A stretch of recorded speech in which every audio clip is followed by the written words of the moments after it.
Youth hostel सम्मेलन कक्ष ओडिशा साहित्य एकाडेमी और श्रीक्षेत्र शिशु साहित्य संसद मिलित आनुकूल्य आयोजित 32तम शिशु साहित्य सम्मेलन अनुष्ठित होता। संसदर सभापति प्राणकृष्ण महापात्र अध्यक्षतार अनुष्ठित यह समारोह को शिशु किशोर साहित्य एकाडेमी ओडिशार सभापति प्रोफेसर दास बेनुहर उद्घाटन करथिले।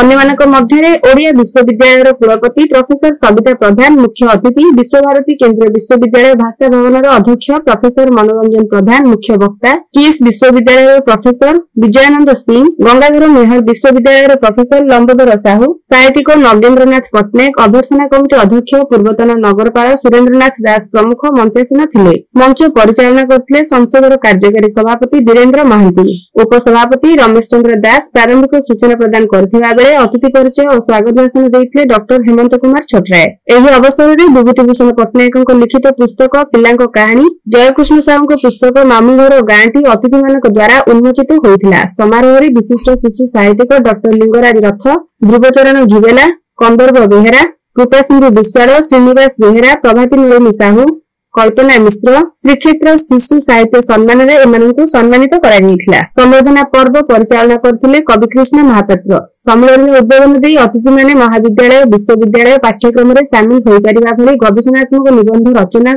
उपरे गुरुत्व देबाकू शिशु साहित्यिक मानक परामर्श देवा सह शिशु साहित्य सरल सावलील एवं शिशु मनलाखी होगा उचित बोली मत व्यक्त करथिले।